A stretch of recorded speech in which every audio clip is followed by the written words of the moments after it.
Because people don't want somebody from another country coming to your country to tell you what to do. Um, I think it's an attitude that you need to take when you travel.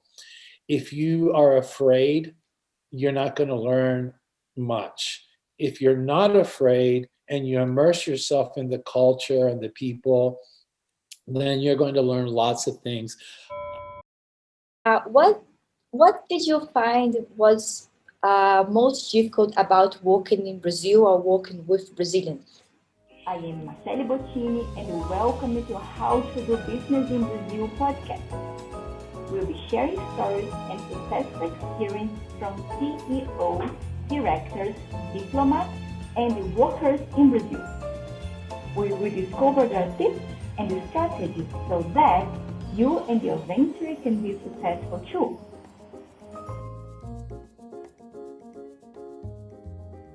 First, I would like to ask you, why did you choose Brazil? Why did you move to Brazil? Was it in 2015, 2014? It was in 2014, yeah. 2013, 14, and 15, actually. I was a senior fellow for Georgetown University. And they were doing a business negotiation with Maryland, with the governor of Maryland, Governor O'Malley at the time, and at the time it was Governor Cabral in Brazil. And so part of it was to create a bilingual school, English, Portuguese, public high school. And so I was selected as the senior fellow from Georgetown to work with the Ministry of Education, Seduti, to do this. You want to know about that? Brazil really needed something like that. Why it didn't work? Well, actually, they created 5 schools. It was a project of the Minister of Education at the time. And they created a school in English, one in Spanish, one in French, Chinese, and Turkish. I don't know why Turkish. I guess they were doing business with Turkey. But I was in charge of creating the school in English.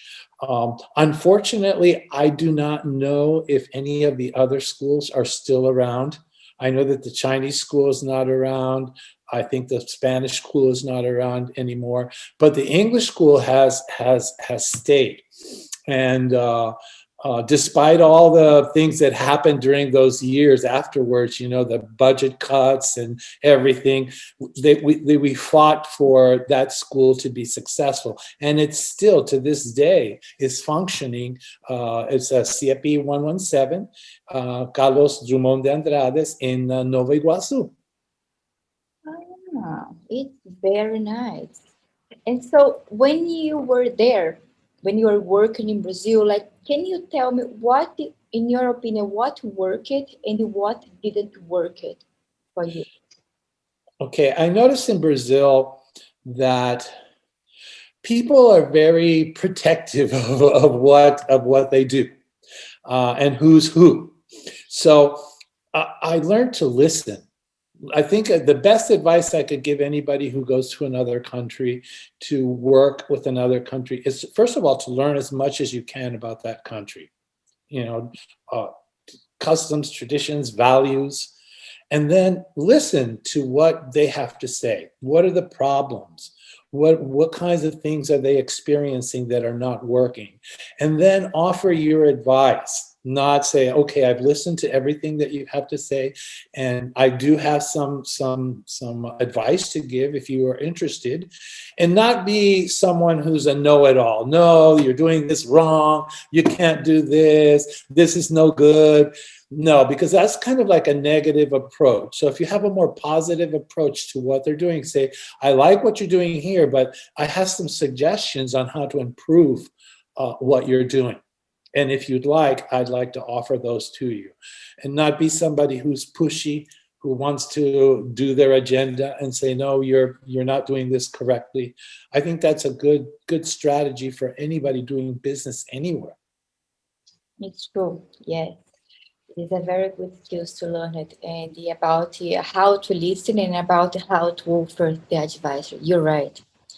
And also like don't be in somebody else's country think that you know more than everybody else that it's there.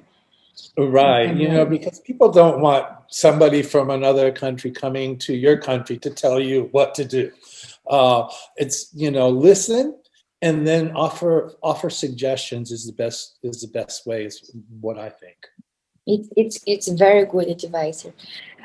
So what were your goals before you came to Brazil, and have you achieved that goals? Actually, yes, we went further than my goals. We actually created a curriculum for English, but we had to change everything. We had to change how teachers worked, how they did things, because we found out that in Brazil, a lot of the public schools, it's very teacher centered. So the teacher is the one teaching and the students have to listen and respond. And we didn't want that. We wanted to make it student centered, where the students did all the work. And then we had to change also the way so that was in the training that I did before we opened the school, because I trained the teachers. I had to get them into that mentality. So actually, even in the interviews that I did before, we did a 1 week of interviews to select the teachers who would be at the school. I was looking not so much for their language proficiency, although that's very important. It was very important, but also I was looking for their attitude. Are they willing to make changes?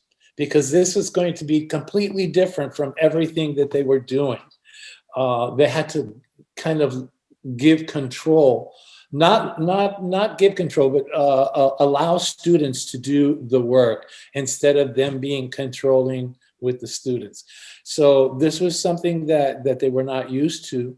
So we had to practice and use methodologies, communicative approach, also teaching language through content instead of, okay, today we're going to learn about the verb to be and everything that has to do with the verb to be. Now, maybe they would use content, which included the verb to be, and then that was in the lesson. No, it was built into the lesson. It wasn't like, because any student, in my opinion, I've been teaching for many years, when you come in and say, we're going to learn about verbs and conjugating verbs, I think you lose half of your class right there. Yeah.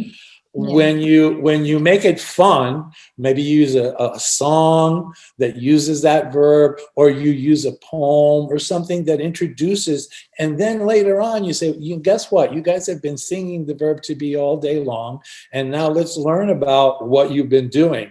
No, it's a lot easier, and students kind of react better to that.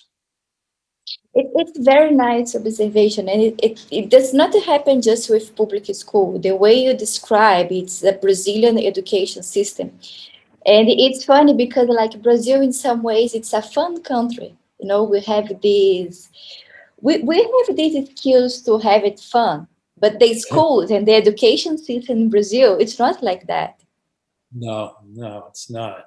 And it was a reality for me too, because, like, for example, we didn't have very good internet at the school.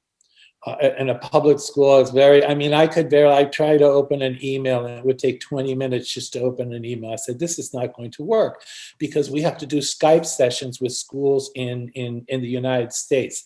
That we had a partner school in Prince George County, Maryland, public schools that exchanged with them. So we had a Skype session once a week. So we wondered, well, how are we going to do this? And the teachers were freaked out. We don't have internet. The computer lab doesn't work. So what we did was we got a laptop and we got the students to bring in their hotspots. Oh, and wow. and the students actually were teaching the teachers technology. And this is where I learned that, oh my God, these kids have a lot of skills. If they can do these things with technology, this is wonderful, because now we can integrate, cell phones. So we developed a bring your own device program, a BYOD program, bring your own device. So students would bring their tablets, their phones, and we would use their hotspots for doing internet. Even in the classroom, the teachers could say, well, they're talking about something and they say, okay, you have 5 minutes in your groups, because we had them in teams, in your groups, to use your cell phones, 5 minutes to investigate whatever they were talking about. And then they would use their cell phones, and then they turn them off again, and then they would be ready to participate in the class again. So this is how we got over the situation of the internet, because it was a problem at the beginning. It was a big problem. It's very nice. And the more that you really integrate teachers, like you're not just help them to understand that teachers also needed to learn with the students. Yeah. You show them in a very practical ways. It's great. I'm No, very grateful to hear that. I really think this really changes some realities in Brazil. No, I mean, it was amazing, because these students were like, I have to say, I've taught for many years, over 20 years, and this was probably the group of students, the first group, and I've been back many times after to continue seeing the program.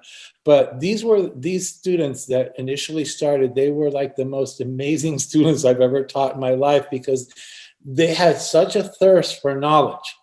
They wanted to learn. And all the teachers needed to do was open the doors for them and let them do the work. And they blew everybody away.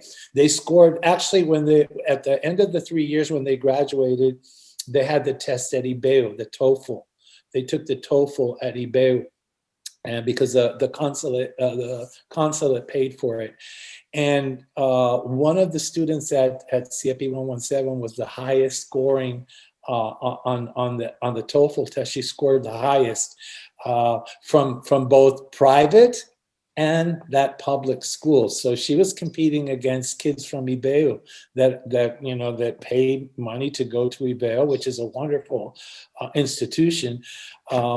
And she scored higher than they did. They were amazing. They did. I have videos of interviews that they did. We formed a journalism club, which exists today. And you can go to their webpage. It's Brazil. I'll think of it in a minute. But they have a wonderful webpage, and they've continued this throughout, and they're very serious about it. They don't let just any student join.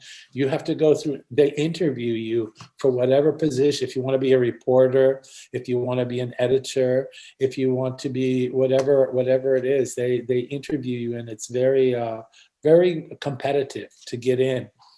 So they do a really nice job. It's very nice. Like I'm a teacher as well, and by hear you say that, what I can think is, I really don't think there is anyone that really don't want to learn it. I think the most of teachers in the most of schools just think there is just one way to teach. And in some ways, like the way the education system works, it's good for some kind of students, but not for all. Maybe it would be good for like 20% of the students. The most of students are there just doing what they have to do, or cannot learn it from that way at all. When you change this perspective about like, how can I teach you, instead of you have to learn that, everything really changed. But it is hard to understand like how to teach in the way people can learn it. And this is about everything, like for business as well, like how to train in your employers to be a great employers. Right. I do a lot of teacher training. By the way, that the website is interculturalnews.com.br, and you'll be very impressed when you see them. Actually, Global saw their website and invited them to come to Global, because they were impressed with their website. They thought it was, this is some little rinky-dink school thing, but when they saw it, they say, oh my God, these kids, many of them won scholarships to come to the United States and study. So, but as you were talking about, ways of teaching, we need to remember that these students have grown up in basically in the digital age. They're very familiar with cell phones. I used to ask the teachers, well, what do you do when you have a problem with your cell phone? I just ask one of the students and they show me how to do it. And I said, see, so they do have skills. You just need to use the skills that they have, incorporate them into your teaching.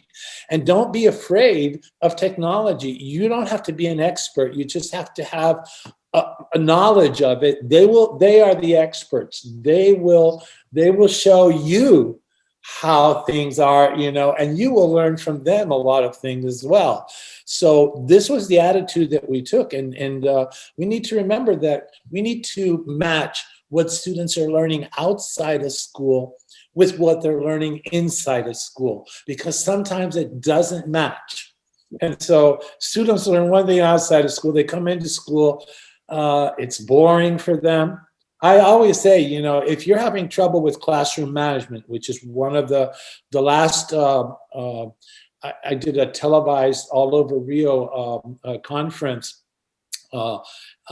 in 2019, May, on classroom management, because that was one of the biggest issues that they have. And I tell people, if you're having trouble with your students with classroom management, it's because they're bored. Yeah. They're bored. If they're engaged in what they're doing, you will have a smooth running class, because the students like what they're doing. They're engaged. They enjoy what they're doing. And so you need to make your class more interactive. You can't be like the sole provider of information. You can't be the teacher that stands up in front and everybody's in line. Marceli, answer this question. Joao, answer this question. No, let them do the work. And this has worked very well in especially in Carlos Drummond de Andrade's. I go back, last time I was there was 2019 in May. And, you know, I'm always impressed every time I visit the school. It's great. So you are just saying amazing things about Brazil and about Brazilians. But what did you find was most difficult about working in Brazil or working with Brazilians?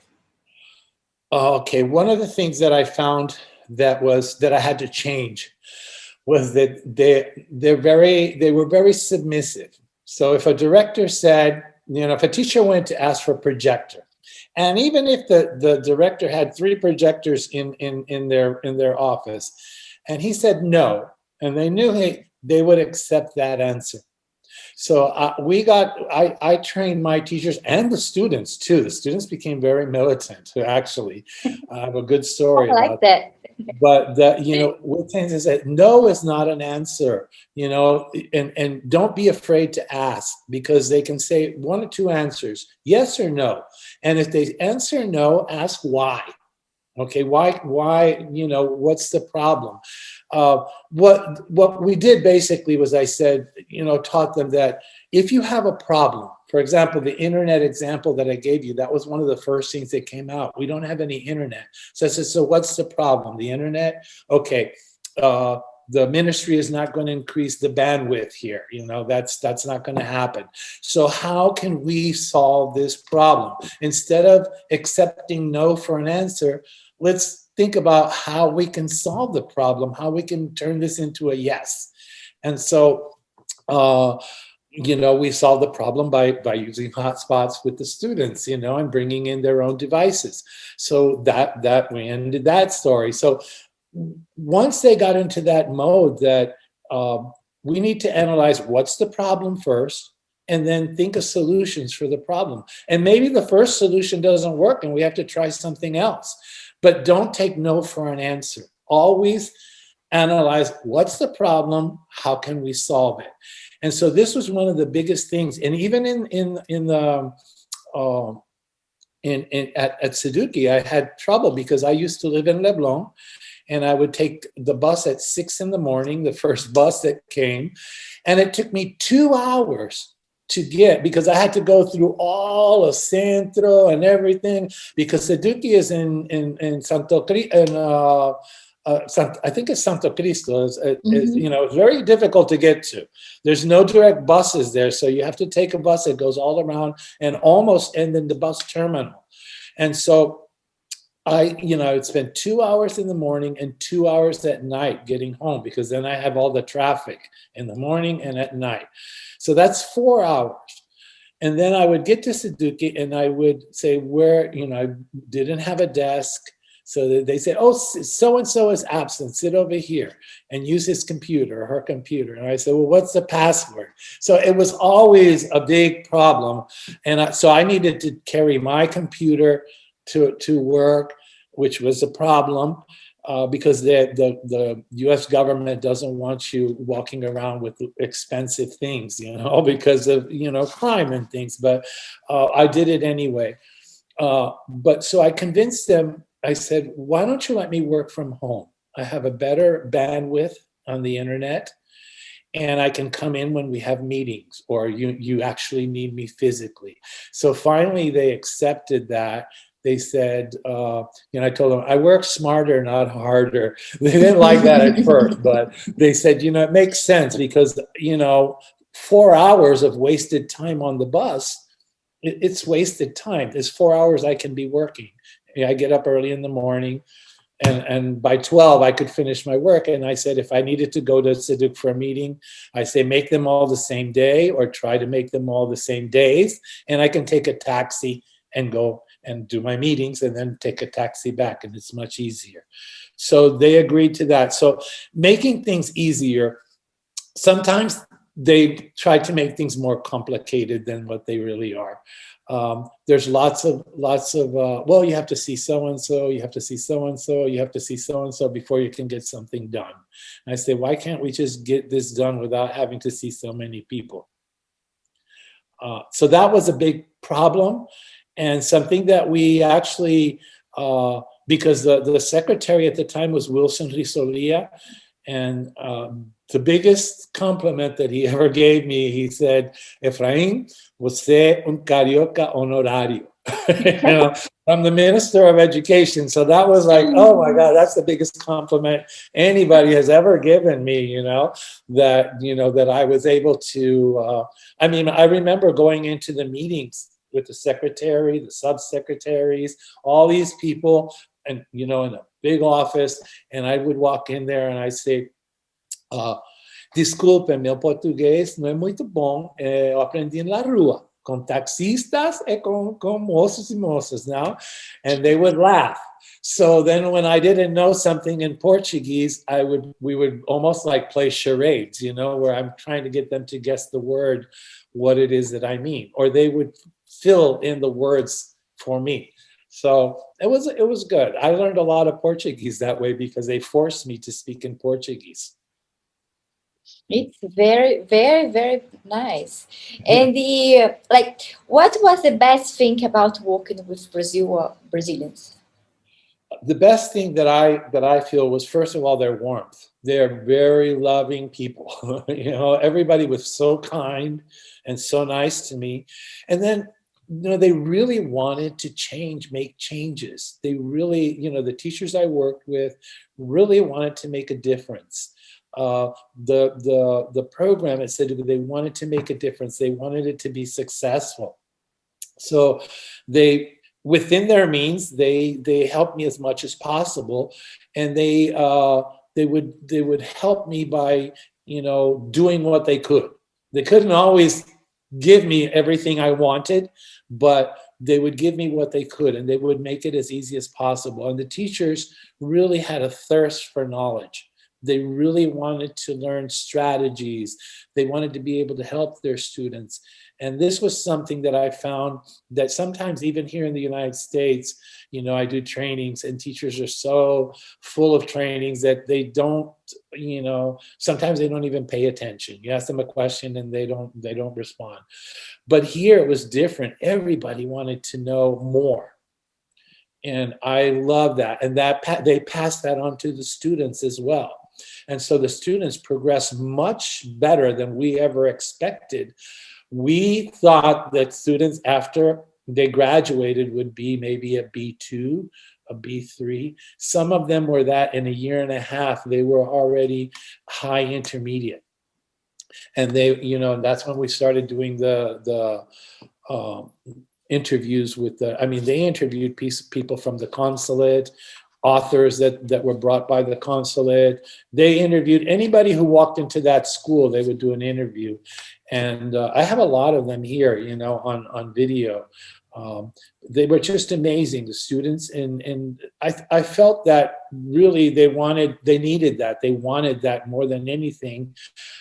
They said, we're tired of learning the same things. We want new. And that attitude made our school very successful. Because first of all, of their warmth and their accepting, and also because of their thirst for learning new things. Beautiful. And what is your favorite or more interesting story about working in Brazil?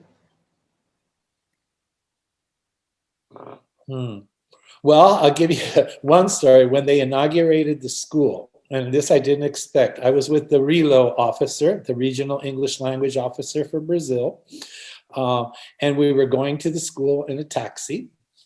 And we got there and we said, oh my God, there were about 500 people there, right? There was even a band from the fire department, like an orchestra, and like all the parents, the news, there was like cameras everywhere, news, and Governor Cabral was there, Assistant Crivella, I think, was a sub-mayor, the mayor of Nova Iguazu was there, the consul general from the state, the consulate, U.S. consulate was there.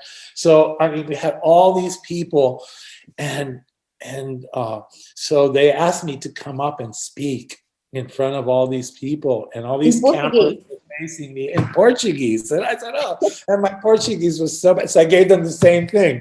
Desculpa, meu português es de la rua. Desculpa, meu português, vou matar seu idioma now, mas vou tentar. So I had to speak in front of all these people in Portuguese, and it was quite, when the superintendent asked me to come up, and that's the day he said that I was an honorary carioca. Efrain es un carioca honorario aquí de nosotros now. And so that was really intimidating for me, to be in front of all these cameras and all these people, important people, and have to speak in Portuguese. It was very, very stressful, but I got through it. And then actually I did a TV interview afterwards, and they interviewed the first student and everything. So it was good. It was a good thing. And it was a good thing to see all these parents there, because one of the things that I'm very adamant about is that in any school, you need to include the parents. The parents need to know what's going on with their children, what they're learning, if they can be involved, if they can help in any way. And they feel like part of the school, so that's a very important thing, parental involvement. When you describe all these your work and what's happened, everything was like in some poor neighborhoods, and we work for some international companies that there is also some kind of police for the pets cannot even go to this area. And you used to go there every day, be with people, bring your computer. Like, how was your experience in these neighborhoods? Well, actually, it was funny because I'm a photographer, so I always have a camera. And I would take photographs of people in these neighborhoods, and they loved it. Brazilians love posing for photographs. You take a camera and they go, oh, shit, right away. So they, I never felt, I never felt in danger. Even, and I used to visit schools in Duques de Caxias and Mangue, all these neighbors, and people would say, I don't go for this place. Oh my God. Você não pode fazer isso. And I would say, why? Because I've never, I would travel all over and go to places that I was not supposed to go. But I never felt, of course, I'm not, I'm street smart. I know that if I see like something dangerous someplace, I'm going to go the other way, but I never felt in danger. I even would take the above ground train all the way, and they would tell me, no, you can't take you could take the metro here in Rio, but not outside to these, Colegio or Irazu or Manguera, you can't do that. And I say, well, why? And say, you can get held up on the train. And I say, you know what? I take pictures of people on the train all the time, and they love it, so and I'd listen to music and the guys selling candy and all the things that happen on the train in Brazil. So I became accustomed to it, and to this day I go to Brazil and I take the metro. I travel all over the place and I don't feel in danger. Of course, there are places you're not supposed to go. There are certain places don't, because if you're not from there. And I had a driver too that was like 6'5", and he was ex-military. And he would take me through. He took me to all the escolas de samba, Neapolis, and in Portela, and introduced me to all the people there. And everybody was always so accommodating and so nice that I never felt in danger in Brazil ever. I know there are dangerous parts, like in any country. It's not just Brazil. Colombia has dangerous parts. I mean, United States has dangerous places. Europe has places that you don't go to. So, you just have to be smart about it. And really try to blend in with the people. Never wear expensive jewelry. Although the camera was a thing that, and I knew that if somebody came to me and asked me for my camera, I said, can I please take the card out and you can take the camera? Let me keep the pictures, please. Even be nice to the criminals. But, other than that, I never really felt any danger in Brazil ever. You really had a very Brazilian experience that even Brazilians does not have. So, is there anything about Brazilian culture that you still do not understand? That I don't understand. Yeah. Well, I have to think about that. Because I really had, being there for 3 years, I got, and the friends that I made there, and of course it was during the Olympics and World Cup, and so I got so much of an education myself about Brazil. I didn't, just the fact that I could walk around after like 3 or 4 months and actually, take a taxi and talk to the taxi driver, even with my bad portuñol, So I think it's an attitude that you need to take when you travel. If you are afraid, you're not going to learn much. If you're not afraid and you immerse yourself in the culture and the people, then you're going to learn lots of things. And to this day, I can't think of anything that I don't understand about Brazilian culture, other than the worst thing was that submissive part, and I think a lot of it had to do because Brazil was a dictatorship for many years. So people were told what to do and what they could say was okay, and what they, and if they said something different, it was not right. So I think that Brazil has emerged from that. People are more vocal now. There's more of a democracy there, and students protest, and people protest against things they don't like. I don't think they could do that during the dictatorship. So I think that has changed a lot, and I think that's the biggest thing that I learned. That people went from being very submissive and not saying what they really wanted to say to being able to speak out. Yeah, very interesting this point of view. I never associate the history why we are so submissive to the dictator. I usually associate that to the slavers, but yes, I think you're right. Yeah. Right. And what if you had known before, would it have made your life or your work easier? Well, learning Portuguese would have been a good thing. Because I speak Spanish and everybody told me, "Oh, don't worry, you speak Spanish, you'll understand Portuguese." And I got there, I couldn't understand anything at the beginning. So that was very difficult for me. I spent like 2 months where I would just walk around on the weekends by myself. And even one of my funny stories is I went in one time in a restaurant, it was crowded, and I was at a table by myself with people all around me.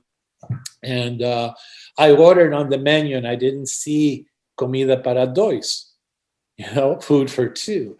So when the waiter came with all this food for me, people stopped eating and they were all looking at me like, "Este gringo va a comer tu eso?" Is that gringo going to eat all that food? I had to take most of it home with me, but that was very embarrassing. So I had a lot of embarrassing moments while learning, and that's part of learning a language, is that you have to face that sometimes people are going to laugh at you, they're going to make fun of you, but you just have to keep on going because otherwise you won't learn. But that basically, learning Portuguese would have been great. Learning a little bit more about the history of Brazil, because the people in Brazil are very, know their history pretty well, and that would have helped. I learned those things while I was there, and maybe if I had to say anything else, wow, I can't really think because I travel so much that usually I go with an open mind to everywhere. I went to Pakistan, and people here told me, "Efrain, are you crazy? You're going to the number one most dangerous country in the world." I said, "I'm going for work, and I need it, and I wrote a program called English Works, and I have to train the teachers, so I have to go." And it was very interesting. I wasn't even allowed to leave my hotel. They had to pick me up, take me in an armored car. It was very interesting. But there, even the people were so wonderful that I had a beautiful experience, even in Pakistan. So, I think that if you have an open mind and you go to a country and you realize that not everything is going to be like at home, that you'll have a much better experience than if you try to make everything like in the US or whatever country you come from. No, things are going to be different, and you need to accept that, and you need to learn what's different and try to blend in.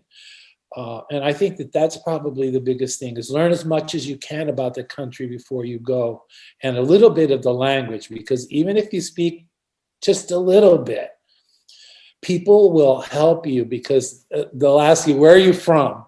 When when I open my mouth, even in my Portuguese still, they know I'm a gringo. It doesn't matter. I speak Portuguese. Você é americano? I say, "Sí, eu sou americano, mas falo pouquinho de português." But people always try to help me. And the Brazilian people are like that. They are very helpful. They like to help other people, and they actually enjoy speaking to, strangers. Like if you're like, "Oh, where are you from?" And so they enjoy that. And I think that that's a good thing about Brazil. Something that I didn't know, that the people were so nice. It's so good to hear you, and I'm so grateful that the most of your work involving training teachers, because by listening you right now, I've been learning so much in the way you are, like about go to a new country and accept it. You say like you were to Pakistan, like you were just able to go work in a hotel, and you just accept it. And I'm sure by accepting that reality, you had a good time there. Right, kind of Exactly. just like this dangerous country that I cannot even leave the hotel, you know. And you have a so like a fresh way to see the reality, and the in some ways like live the experience as it's really an experience. and like really get the best or the more you can from that. Sure. No, Beautiful. it's that's the thing about traveling. I mean, you must be experiencing a little bit of that in Colombia because not everything is the same as in Brazil, you know. So you'll see differences, things that you like, things that you don't like, and you just have to accept it, you know. Enjoy the things that you like, learn from that, and the things that you don't like, well, I don't like this, you know. It's okay. You guys do it different. It's okay. I've been traveling and I've been helping people to establish in Brazil as well. But honestly, I'm not so open as you. I really needed to learn it more with you. I think after listening you, I will start to change in some ways to see the reality. That is great. Try it. It works. It works. Yeah. So, in your opinion, what does a CEO or a trainee or a manager need to know to deal better with his team? Uh, I think that first of all, in today's world, teamwork is really important. So I think, you know, building a an all-inclusive environment, because this is one of the things that actually in education works too, is the environment that you create in your either in your workplace or in your school has a lot to do with how your employees or your students are going to react. If they're afraid of you, you know, oh, here comes the boss, the big boss from America or whatever.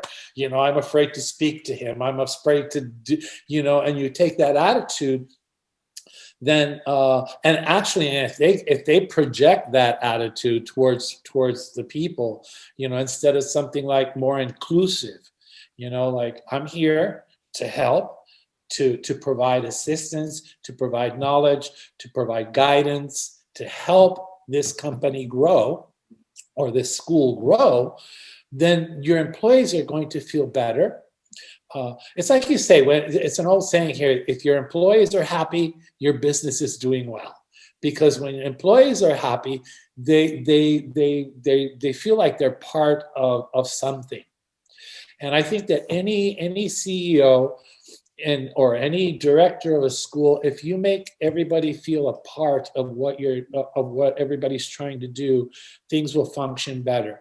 So I think being humble is something that's important, not being arrogant, uh, listening to people, listening to what problems are, and then looking for solutions. Maybe in a workplace, you know, there's a problem in the workplace. What's the problem? What are some solutions? Have people work on it to find solutions and then bring them, and then everybody come together in a consensus. This is what we're going to do, or what we're going to try. And if it doesn't work, we'll try something else. But making an environment more inclusive so that employees feel like they are part of something instead of I'm just doing a job. And you know, I get paid at the end of the week and I can't wait till Friday to get out of here, you know. Making the workplace, like we say, like a lot of companies nowadays, you know, are totally have open spaces. You know, they have like kitchens, they have places for you to take a break and play pool or something. You know, like some of these big companies now, this is what they do. So I would think that making an all-inclusive workplace, and if you're a CEO, making sure that your employees are not afraid to come to you with suggestions or ideas or even problems that they think are happening, because sometimes we're afraid of you know, if that's my boss, I can't speak to him. You know, I'm afraid to talk to the you know, because you know, it's kind of like over here, you're over here and I'm over here, we're over here. Making it more inclusive, making yourself more available to your employees, I think that that's a great advice for any company. Of course, you want your employees to be successful too, and you need to provide ways for them to feel like that. I think that that would be good advice for any company or any school. It's good. We're going to end soon, Okay. but before we finish, I would like to asking you if you can explain some Brazilian concepts in a very short way. Brazilian Um, concepts. yeah, What? like for example, how to describe Brazil, the relationships that Brazilians have with commitments.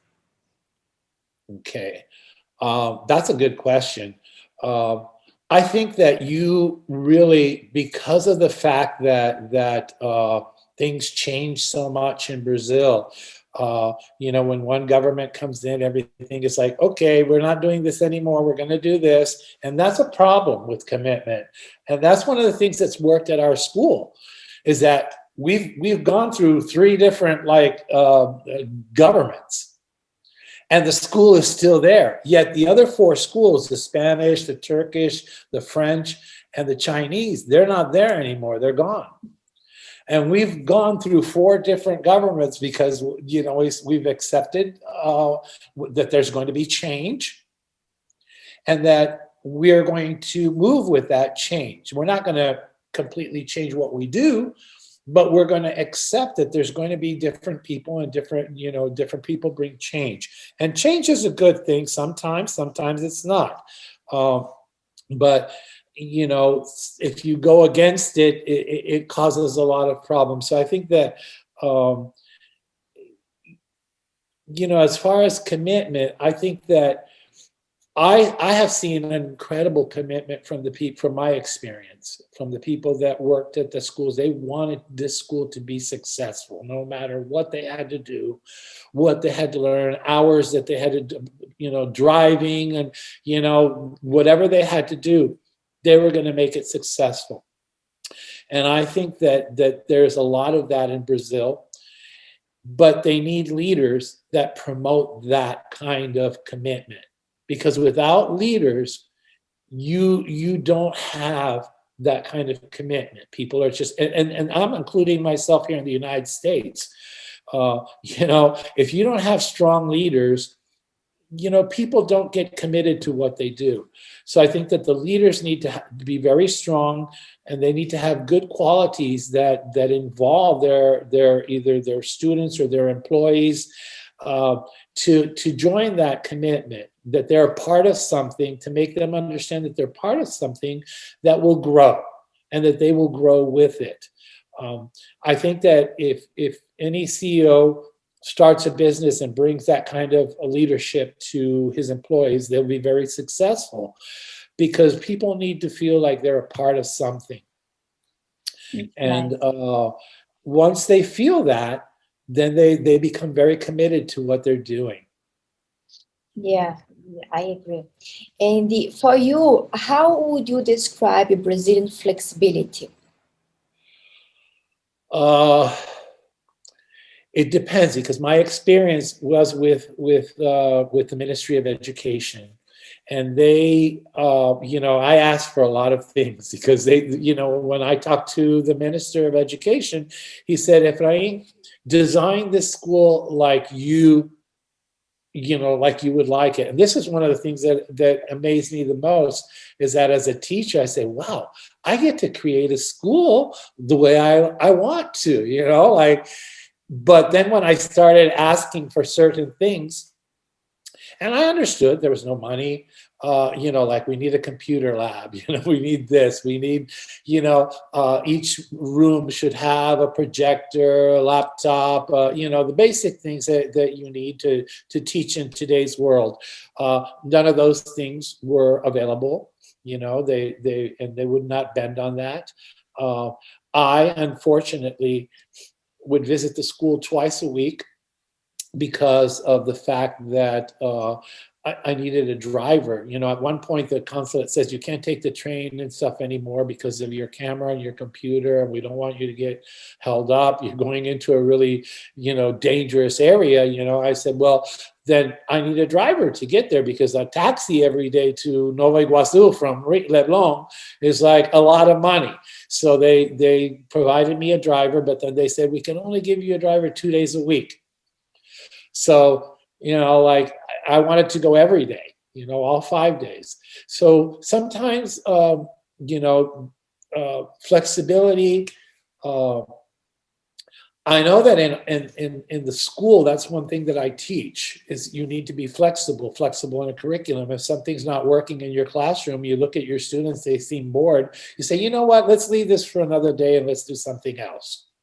I don't know if you can do that in a business environment, tell your employees, let's not do this today, we can do something else. But what you can do is make that environment an environment where people want to be there. So that if they do have to do something that they don't like, they say, okay, we'll do it, like no problem, we'll get this done. And so I think that flexibility in today's world is very important because it's a quality that they're teaching in universities, being flexible in schools, and companies need you to be more flexible. I think cross-training was something that I introduced to the school. I said, okay, if people can't do something, you need to learn about other people's jobs. And then if somebody's absent, you can fill in. You're not like you're going to take over or do it better than them, but you can at least, if somebody's not there, you can fill in for them and nothing stops. Everything keeps going. So if you learn a little bit about what somebody else does and they learn about what you do, then there's not, oh, somebody's absent today, we can't do this. No, we have a team and we're going to pick up the slack. Whoever's not here, we'll let them know what happened at the end of the day by email or whatever. So we have a lot of tools today to be able to be more flexible and that we didn't have in the past. And I think that flexibility definitely in any environment, whether it be a corporate environment or an educational environment, is very important in today's world. And people need to accept that. It's very good, Efrain. Thank you so much. Before you end, do you want to say something else? Well, it's really nice seeing you and speaking to you, Marceli, because I always liked hanging out with you guys. And I've sent a wonderful message to all the people of Brazil and Colombia too, because Brazil has become like my second home. And I think of it like that. So I have so many wonderful friends there that I miss it. Like right now, I'm like, I wish I was in Brazil. Of course, the world situation doesn't permit it at the moment, but as soon as it does, I'll be back in Brazil doing my thing there and helping as much as I can. Thank you so much for everything you shared today and for all the work you did in Brazil. I really hope you can go back and to keep doing that. Thank you. Thank you for having me, Marceli, and you have a wonderful day.